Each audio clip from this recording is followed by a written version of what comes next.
Good evening to all of you. Welcome to N K classes. जैसा कि आपको पता है कि कल वाली क्लास में हमने voucher approach in accounting complete किया था। तो मैंने आपको बोला था कि आज हम बहुत इंपॉर्टेंट एमसीक्यूज़ लेके आएंगे, ऐसे एमसीक्यूज़ जो पुराने एग्जाम्स में आ चुके हैं और सीक्वेंस में ही क्वेश्चन नए एग्ज़ाम में भी पूछे जाएंगे। तो कोशिश कीजिए हर एक का आंसर सही लगाने की। आपको टाइम दूंगा, मैं पहले क्वेश्चन रीड करूंगा, फिर ऑप्शन रीड करूंगा, फिर आपको कुछ सेकंड का पॉज दूंगा। आप सोचिए और मुझे कमेंट बॉक्स में अपने मार्क्स बताइए कि आपके मार्क्स आउट ऑफ टोटल जितने क्वेश्चन मैं कराऊंगा आपके मार्क्स कितने थे। तो receipt voucher is option A record of purchase of raw material, option B record of purchase of stationery, option C record of sale of machinery, option D record of receipt of bank and cash.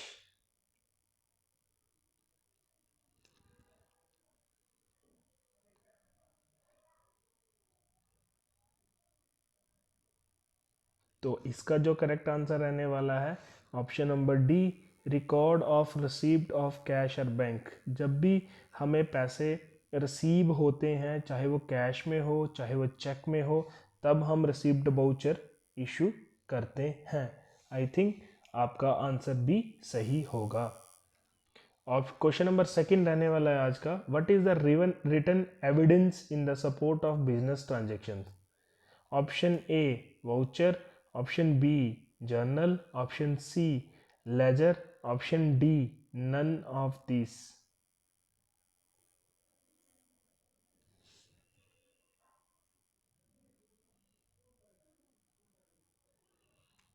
तो इसका जो correct answer रहने वाला है option number ए voucher.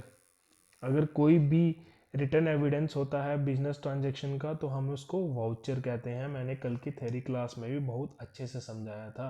जिसने अभी तक वो क्लास नहीं देखी है तो प्लीज़ सबसे पहले वो वाली क्लास देखो, फिर उसके बाद ये वाली एमसीक्यूज़ करो। आपका एमसीक्यूज़ 100% करेक्ट होंगे। आज की क्वेश्चन नंबर 3 रहने वाला है, विच of the following business document is a proof of the payment for a business transaction. इसमें से कौन सा ऐसा प्रूफ है जो बिजनेस ट्रांजेक्शन को दर्शाता है कि बिजनेस ट्रांजेक्शन हुई है। Option A receipt, option B invoice, option C debit note, option D none of the above.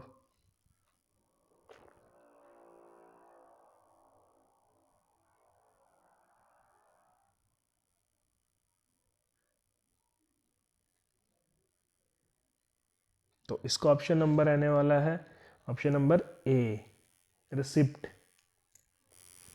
बहुत इजी क्वेश्चन है और ये एग्जाम में सबके सब आए हुए हैं। Dash is a documentary evidence of transaction done. Option A journal, option B index, option C voucher, option D laser.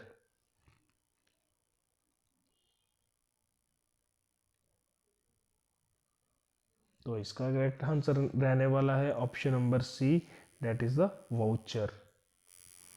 आज का क्वेश्चन नंबर 5 रहने वाला है, in the case of an over change which of the following document is issue. Over change का मतलब सामान अदला बदली किया जाता है कि जब सामान खराब हो, चाहे वो कस्टमर की तरफ से हो चाहे वो बिजनेसमैन की तरफ से हो, तो हम उस टाइम पे इशू क्या करते हैं।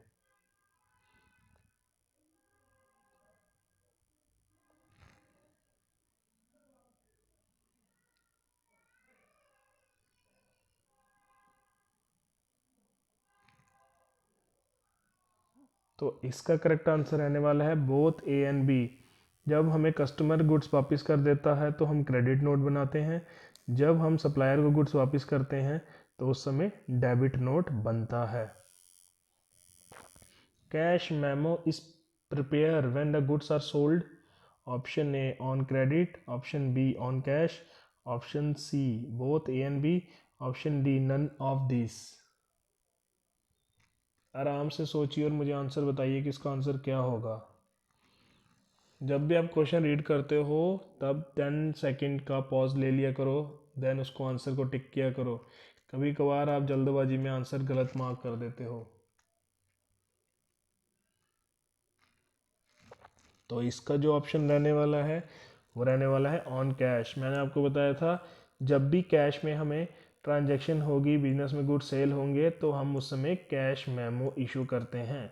और अगर ट्रांजैक्शन क्रेडिट पे हुई होगी तो हम इनवॉइस इशू करते हैं। आपको सबको पता होगा और ये मैंने पढ़ाया भी था, इसको बिल भी कहते हैं।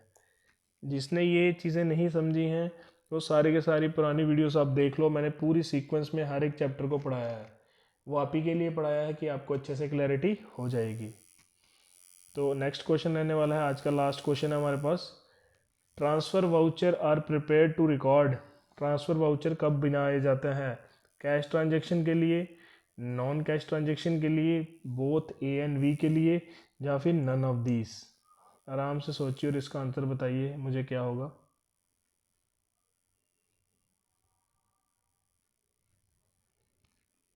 तो इसका करेक्ट आंसर रहने वाला है नॉन कैश ट्रांजैक्शन।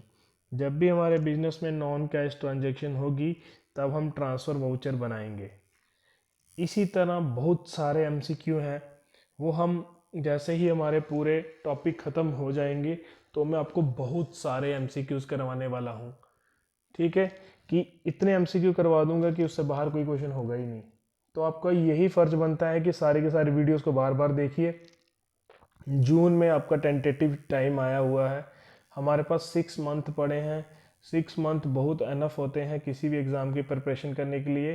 तो आपके लिए मैं जो स्ट्रेटजी बताऊंगा, स्ट्रेटजी कैसे लेके करनी चाहिए आपको जीके, अकाउंट्स एंड इंग्लिश, अभी ये 3 सब्जेक्ट कंटिन्यू में रखने चाहिए।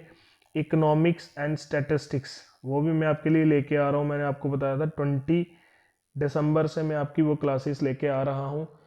कल से मीन्स कल से आपको मैं इकोनॉमिक्स की क्लास प्रोवाइड करूँगा। देन उसके बाद मैं आपको स्टैटिस्टिक्स की भी कुछ दिन में क्लासेस स्टार्ट कर दूँगा। तो जितने भी मेरे सब्सक्राइबर्स हैं मीन्स एस्पायरेंट्स हैं, वो ज़्यादा से ज़्यादा वीडियो को शेयर करो और वीडियो पूरी देखा करो कि आपको जितना भी कंसेप्ट मैं करवा रहा हूँ उसकी क्लैरिटी रहे और आपका कभी भी एग्ज़ाम में क्वेश्चन गलत नहीं हो। Kindly focus on concept. ठीक है, जब भी आप कोई भी चीज़ पढ़ते हो तो कंसेप्ट पे फोकस करो। कभी भी लाइफ में आपने क्रैम नहीं करना। अगर क्रैमिंग के ऊपर रहोगे तो आपके एग्ज़ाम में डेफिनेटली क्वेश्चन गलत होंगे। तो मिलते हैं कल एक न्यू टॉपिक के साथ, तब तक के लिए गुड बाय।